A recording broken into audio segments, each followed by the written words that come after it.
시청자 여러분, 한 주 동안 안녕하셨습니까? 시민데스크 박광렬입니다. 지난 22일이었습니다. 한국언론진흥재단이 주최한 2020 유권자가 뽑은 총선 보도상에서 YTN의 총선을 알다 총알 시리즈가 최우수상의 영예를 나눴습니다. 이 총알 시리즈 21대 국회의원 선거 자금뿐 아니라 유권자들이 궁금해할 만한 주제와 또 물음에 답을 해드렸습니다. 시청자의 알 권리 충족은 물론 시민의 정치 참여 독려를 위한 움직임에 언제나 YTN이 앞장서겠습니다. 이번 주 시민데스크 5월 시청자위원회 소식으로 시작합니다. 화면으로 만나보시죠. 코로나19 확산세가 여전히 그칠 줄 모르는 가운데 지난 26일 다시 한번 온라인 단체 채팅방을 이용해 개최된 5월 시청자위원회. 이번 회의에서는 지난 5월 한 달 동안 YTN을 통해 방송된 프로그램과 보도들에 대해 자유의제를 주제로 회의가 진행됐는데요. 코로나19 특보 체제 속 감염병 보도 준칙을 철저히 준수한 YTN 뉴스 프로그램에 대한 연이은 호평을 들어볼 수 있었습니다. 또 새롭게 막을 올린 YTN 데일리 옴부즈맨 프로그램 시청자 브리핑 시시콜콜에 대해서도 여러 의견이 오고 갔는데요.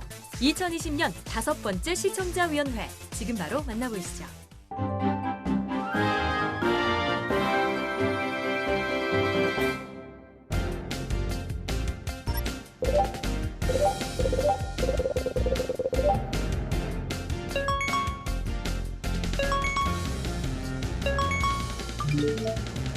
안녕하십니까. 시청자위원님들께서 이미 온라인 시청자위원회에서 칭찬해 주신 시청자 브리핑 시시콜콜, 그렇습니다. 신선하다는 반응을 많이 듣고 있습니다. 가장 빠른 시청자 의견 반영 시스템을 지향합니다. 온라인 시청자위원회에 이어 발빠른 문제 제기 그리고 실시간 반영을 목표로 도입한 원스톱 서비스 신속 반영 시스템, 신속 대응 시스템 2종 세트라고 이렇게 말씀을 드리겠습니다. 밴드에 이어 시시콜콜, 혹독하고 따가운 비판도 기꺼이 흡수해낼 수 있는 건강한 뉴스 YTN, 그런 건강함으로 가는 길, 코로나 바이러스 같은 그 감염병과 함께하고 뉴노멀의 시대, 그렇게 가야 될 시대에 시청자들의 비판이 주는 긴장감을 두려워하지 않고 피하지 않고 듣고 개선하는 YTN으로 이렇게 발전되기를 꿈꿉니다. 그래서 섬이 되지 않고 광장이 되려는 노력으로 이해해 주시면 감사하겠습니다. 오늘도 기타 남는 시청자위원님들의 말씀을 참고로 해서 더욱 광장, 여론의 광장이 될 수 있는 YTN 뉴스를 생산할 수 있도록 더 노력하겠습니다. 고맙습니다.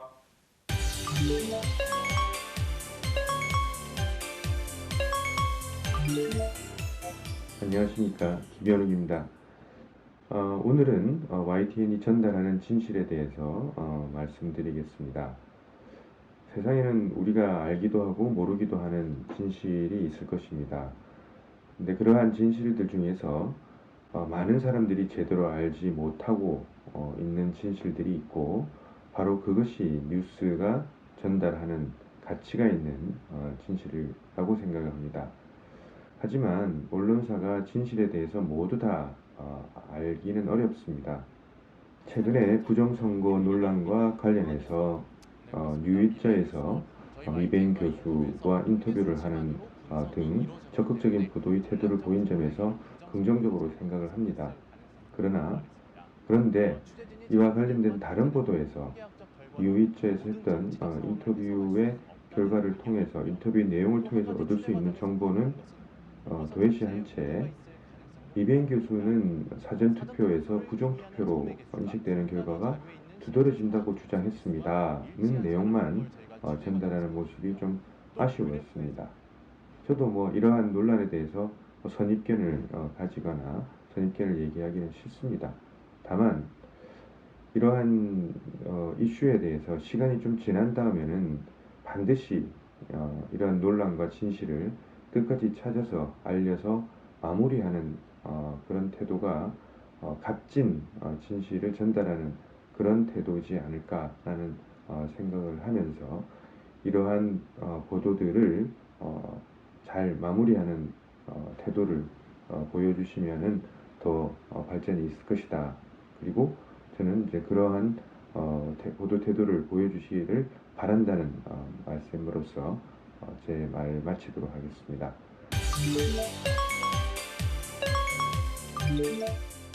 네, 안녕하십니까.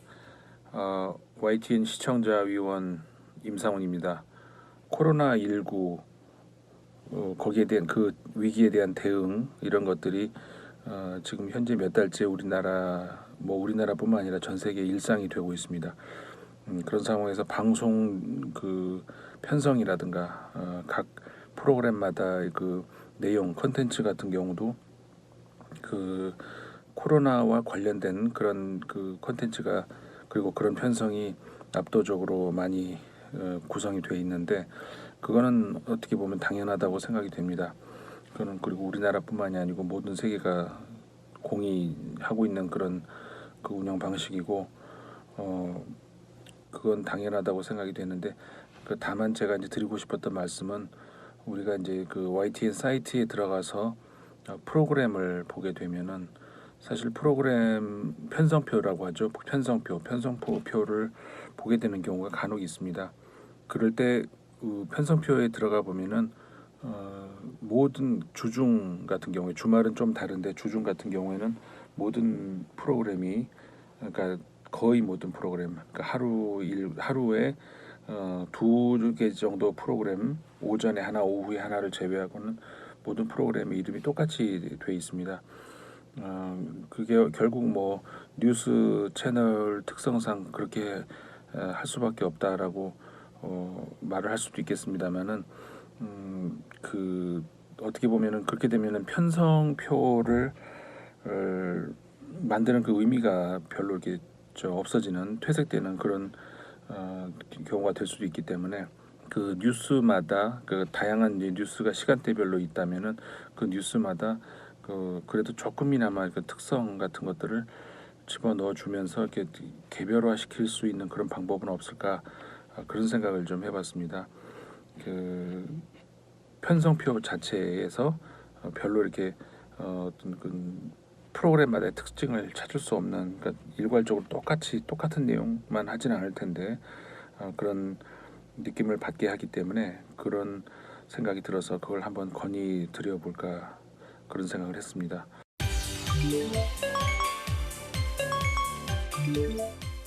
안녕하세요. 시청자위원 이규일입니다. 총선 기획보도 총알 시리즈가 이 총선 보도상 최우수상을 수상한 뉴스가 있던데요. 진심으로 축하드리고요. 앞으로도 늘 호평받는 그런 방송이 되시기를 응원하겠습니다. 먼저 코로나 관련 뉴스에 대한 의견입니다. 5월 22일자 뉴스 중에 20대 환자가 직접 전하는 투병기라는 뉴스가 있었는데요. 저는 아주 인상적이고 유익한 뉴스였습니다. 치료 기간이 생각보다 길었고 또 이 치료 상황도 생각보다 심각하다는 걸 느끼게 되었는데요. 우리가 일반적으로 청년들은 잘 안 걸린다. 그리고 걸려도 큰 문제가 없다. 이렇게 생각하는 사람들이 많은데 이런 생각에 좀 경각심을 주는 그런 뉴스였다라고 생각이 됩니다. 그리고 인터뷰 중간중간에 이 앵커가 이정환 씨를 배려해주는 이런 태도도 좋았습니다. 5월 19일자 뉴스 중에 국립국어원에서 소프트 파워라는 용어의 대체어를 문화적 영향력으로 선정했다라고 하는 뉴스가 있었는데요. 중요한 시사 용어고 또 이 90년대 용어인데 지금이라도 우리말 대체어가 생겼다라고 하는 게 저는 반가웠고요. 그래서 검색을 해보니까 이 YTN에서 그동안 정기적으로 계속 이 국립국어원에 이런 우리말 대체어 작업을 보도해왔다라고 하는 걸 알게 됐습니다. 이 용어가 지금 계속 살아남아서 사용되게 될지 아니면 사멸할지는 알 수가 없지만 이 대체어가 적절한지 현장에서 좀 자주 사용하는 분들은 어떻게 생각하는지 이런 의견도 같이 좀 소개했으면 좋겠다라고 하는 생각이 들고요. 국립국어원의 이런 작업들도 굉장히 소중한 작업이고 또 그에 못지않게 이걸 보급하고 전달하고 전파하는 이런 방송의 역할도 아주 중요하다고 생각이 됩니다. 그래서 또 이런 분야 말고도 일제강점기 시대 잔재인 용어라든가 또 정체불명의 지명들, 이런 우리 일상 속에 있는 언어 문화를 개선하는 이런 분야에도 좀 방송이 지속적으로 적극적인 역할을 했으면 좋겠다라는 그런 기대를 합니다.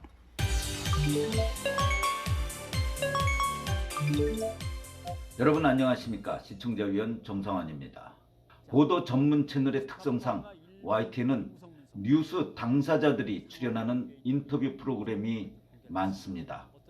제작비는 적게 들고 주목도가 높은 화제의 인물과의 인터뷰는 보도 전문 채널 YTN에게는 매우 유용한 프로그램이라고 생각됩니다. 그러나 인터뷰는 시청자들이 원하는 궁금증을 해소하여야 시청자들에게 사랑을 받습니다. 유력 인사를 상대로 아픈 것을 도발적으로 질문한다면 불편할 수밖에 없습니다. 그러나 언론이라면 당연히 다른 사람들을 불편하게 하는 힘있는 자들의 추악함을 들춰내야 합니다. 그럼에도 불구하고 어떤 경우에는 뉴스 당사자들이 해명과 변명, 항변할 수 있는 자리를 깔아주는 효과만을 가져왔다는 생각을 갖습니다. 지난 12일 뉴스가 있는 저녁에서는 요즘 이슈가 되고 있는 윤미향 전 정의연 이사장을 인터뷰하였는데 지금 시점에서 보면 윤 이사장의 답변이 달라진 게 많아 결국 가짜뉴스를 제공한 꼴이 되었다는 생각입니다. 인터뷰는 뉴스의 인물과 질문자의 거친 싸움이라고 합니다. 팽팽한 긴장이 흐르는 창과 방패의 싸움이라고 할 수 있습니다. 자신에게 불리한 것을 들키지 않고 유리하고 미화된 모습을 보이고 싶은 것은 뉴스의 인물에게는 당연할 것입니다. 이 당연한 태도를 꿰뚫어 그 실체를 드러내 시청자들이 원하는 핵심을 이끌어내는 것은 질문자, 앵커, 기자의 능력이며 태도와 자세에 달려있다는 생각합니다. 때문에 인터뷰에 들어가기 전 철저한 취재와 사전조사가 필수입니다. 작가가 써준 질문 순서지에 따라 질문하는 것은 예능 혹은 교양 프로의 진행자와 다를 바 없습니다. 언론인이라면 때론 언쟁에 가까운 논쟁도 펼쳐야 합니다. 네네, 그렇군요. 지당하신 말씀입니다. 를 연발하며 맞장구 치려면 굳이 시간 아깝게 스튜디오까지 불러내올 필요는 없을 것입니다. 꼭 기사는 옳게 써주세요. 있는 그대로 내보내주세요. 추측해서 말하지 마세요.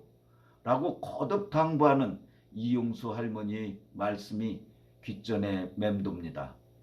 아마 현장의 기자들은 부끄러웠을 것입니다. 안녕하세요. 시청자위원 조현욱입니다. 아파트 경비원이 억울하게 죽음을 당하였고 또한 그 경비원의 음성이나 유서가 공개되었으며 이 부분에 대해서 YTN이 연속해서 단독 보도를 함으로써 국민들의 큰 반향을 일으켰습니다. 아파트 경비원들의 열악한 근무 현실 그리고 현장 일터 근로자에 대한 우리 국민들의 잘못된 인식들을 알 수 있는 사건이었습니다. 다만 YTN은 이런 사건, 사고를 보도함에 있어서도 그 인권이 가해자 인권에 치우치거나 피해자 인권에 치우치지 않도록 늘 균형감 있는 감각을 가져야 될 것 같습니다. 때로는 가해자 인권이 경시되고 반대로 때로는 피해자 인권이 경시되는 그런 사례가 발생하고 있는데요. 이번 아파트 경비원 사건이 경비원의 억울한 죽음에 대해서 애도하고 동시에 안타까움이 있으며 또한 가해자 행동에 대해서는 비난할 점이 있지만 그럼에도 불구하고 보도된 사람들의 어떤 개인정보가 잘 보호되고 있는지 그 부분은 조금 더 신경을 썼으면 좋겠습니다. 그 다음에 시청자 브리핑 시시콜콜에 대해서 보겠습니다. YTN이 데일리 옴부즈맨 프로그램으로 시작한 시청자 브리핑 시시콜콜은 정말 재미있고 유익한 프로그램으로 생각합니다. 다만 5월 21일자 시시콜콜을 토대로 우리 보도 방송이 항상 유념해야 될 경계선상의 지점, 즉 어디까지가 오피니언이고 어디까지가 팩트인지 이 부분에 대해서 잠깐 보겠습니다. 5월 21일자 방송은 막말인가 막말 아닌데 이런 취지의 제목이 달렸고 이 제목에 대해서 많은 시청자들이 댓글을 또 달았습니다. 막말이 팩트냐 아니면 의견이냐. 나중에는 YTN이 그 방송 제목을 바꾸기까지 했는데요. 특히 정치인들에 관련된 뉴스에 있어서는 그것이 팩트인지 오피니언인지 바라보는 시청자들이 자신이 가진 정치적인 색채에 따라서 해석을 달리하는 경우가 있습니다.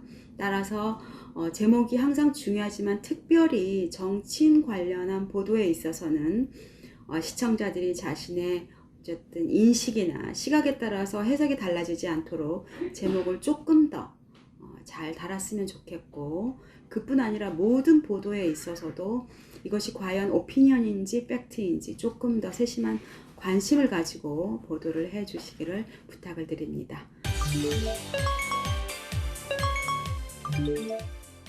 안녕하십니까. 저는 오늘 코로나19와 관련된 말씀을 드리고자 합니다. 이태원 클럽발 코로나19와 관련해서 YTN이 인권보도 준칙을 잘 지켜준 점에 대해서 높이 평가하고 있습니다. 국가인권위원회와 한국기자협회가 함께 만든 인권보도 준칙에 따르면 성소수자에 대해 호기심이나 배척의 시선으로 접근하면 안 된다라고 말씀하고 있습니다. 이 점과 관련해서 뉴이저를 비롯한 많은 방송에서 그 특정 커뮤니티에 대한 낙인이 방역에 도움이 되지 않는다는 취지의 보도를 잘 해주셨고 성소수자를 비하하는 표현이나 진실을 왜곡하는 잘못된 개념의 용어들에 대해서도 말씀해 주셨습니다. 특히 아우팅과 관련해서는 성소수자들을 낙인 찍음으로 인해서 그들이 방역체계 밖으로 벗어났을 경우 오히려 우리 공동체에 큰 해를 끼치기 때문에 방역체계 안에서 익명의 검사를 받도록 유도한 보도들은 인권보도준칙을 잘 준수한 것이라고 말씀드리고 싶습니다. 특히 성소수자 관련된 어떤 그 타락한 것이라는 뉘앙스의 보도를 담지 않은 점, 그리고 혐오에 가까운 표현들을 하지 않고 그것을 배척했다는 점, 그리고 특히 특정 질환이나 사회 병리 현상과 연결짓지 않은 점 등에 대해서는 앞으로도 이와 같은 보도 준칙이 잘 지켜지는 지점들을 그 데스크나 그 담당 기자들이 잘 지켜주셨으면 하는 바람입니다.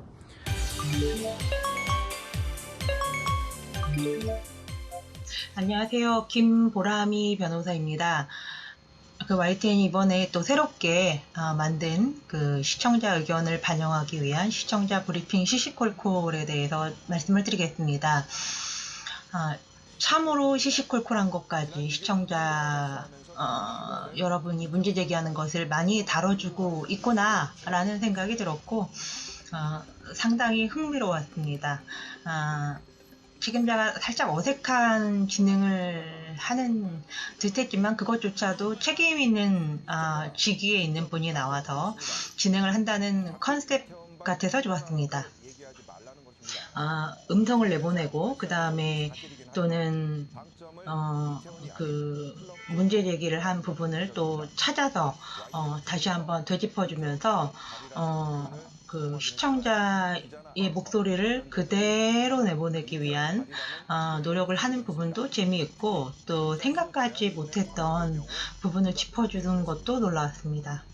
해당 코너가 잘 진행된다면 시청자 참여 프로그램이지만 그동안 굉장히 포멀하게 운영된 것과 달리 B급 감성으로 운영될 수 있을 것 같아서 향후 어떻게 운영될지 굉장히 관심이 많이 가는 프로그램이 될 것 같습니다.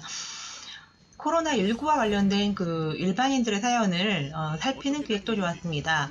체온 37.5도 이상이면 면접 탈락인가? 뭐 이런 물음표가 있는 기사에서 실제로 일반인들이 그 코로나19로 당할 수 있는 억울한 점들을 깊이 살펴보려고 했다는 점에서도 좋았습니다. 이런 유사한 시민들이 억울한 일을 당하지 않고 그런 것들이 제도적으로 정비될 수 있도록 살펴보는 기사들이 계속 나왔으면 좋겠고요. 관련 제도나 후속적인 조처들이 어떤 것들이 있었는지도 같이 보도하면 좋겠다. 이런 생각이 들었습니다. 지금 전 세계는 바이러스의 습격을 감당해내고 있습니다.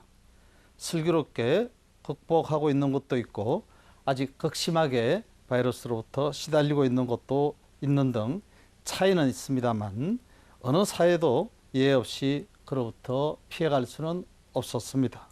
그래서 대부분의 사회는 원상복구가 아니라 대응 체제로서의 새로운 사회의 모습, 즉 포스트 코로나 사회에 대해서 고민하고 있습니다. 포스트 코로나 사회에서의 뉴스는 과연 어떠한 모습이어야 할까요? 더 많은 의료 정보를 생생하게 전하고 방역 체계를 감시하는 것으로서 뉴스의 사명을 마감할 수는 없을 것 같습니다. 지금까지 뉴스는 발생한 일을 전하고 평가하는 사후의 성격을 강하게 띄어왔습니다. 하지만 뉴스 역사를 천천히 살펴보면 기록과는 별개로 세상의 미래를 알리는 호루라기 역할도 해왔음을 부정키는 어려울 것 같습니다. 사후적 성격에 밀려서 사전적 성격이 덜 드러났기 때문에 우리는 뉴스를 사후적이라고 생각하고 있는 것입니다. 만약 원상복귀가 힘들고 더 위험한 사회가 될 거라는 전망을 접하면서는 뉴스가 사전적이고 선제적 역할을 더 해야 될 거라고 생각을 해봅니다. 새로운 삶의 방식에 대한 정보를 전하는 일, 미래에 닥칠 위험을 미리 경고하는 일, 새로운 산업을 예측해보는 일, 새로운 소통을 통해서 인간 유대를 더 강화해보는 일 등등 뉴스가 해야 될 일은 더 많아지는 것 같습니다. 저는 뉴스 전문 채널이며 한국 뉴스 역사에서 갈목할 만한 성과를 거두어온 이 YTN이 포스트 코로나 사회에서 더 많은 역할을 해보길 기대합니다. 뉴스에 대해서 뉴스의 사전적 전망에 대해서 더 많이 연구하고 실천해 보기를 요청합니다. 그리고 그를 통해서 한국 뉴스 역사에 새로운 장을 마련하기를 기대합니다.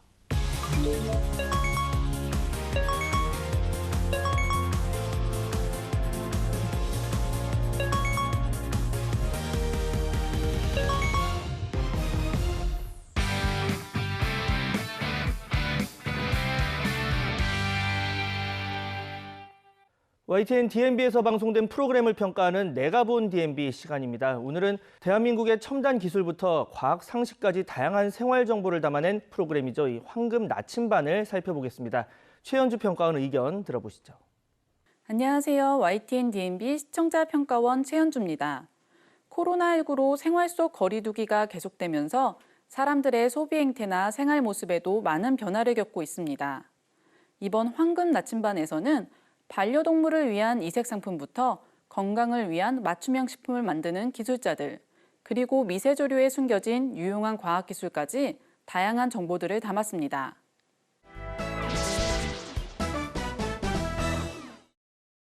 먼저 황금 나침반에서는 반려동물을 위한 수제 간식과 초호화 호텔 등 이색 상품들을 보여줘 반려동물 인구 1000만 시대에 많은 시청자들의 관심을 끌 수 있는 내용이었습니다.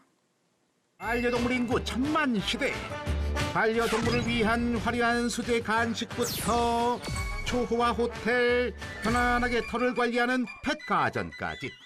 털은 물론이요, 반려동물의 털 관리를 돕는 가전도 소개됐는데 그 기능과 장점을 매우 상세히 보여줘 자칫 해당 제품에 대한 지나친 홍보로 비춰질 수 있어 제작진들의 주의가 필요해 보였습니다.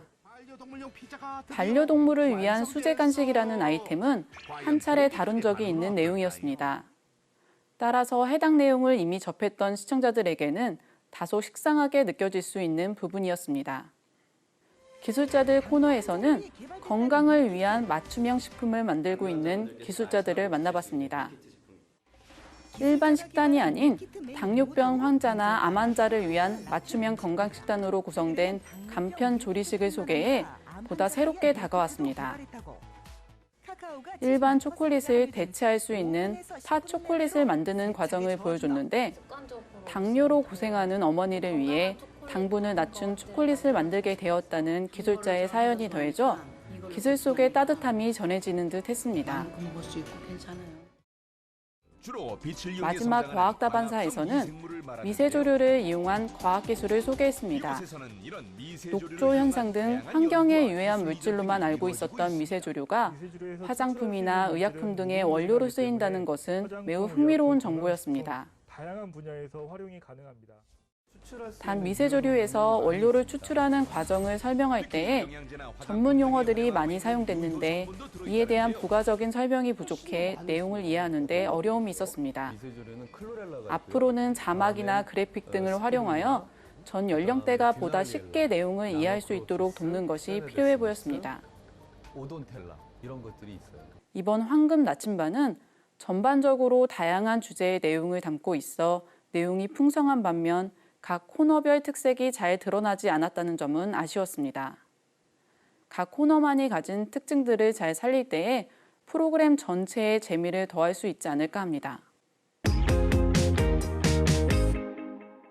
시민데스크는 시청자와 함께 만들어갑니다. 보도와 프로그램에 관한 여러 의견들 시청자센터 홈페이지 게시판에 남겨주시고요. 저는 다음 주 더 알찬 소식으로 찾아뵙겠습니다. 감사합니다.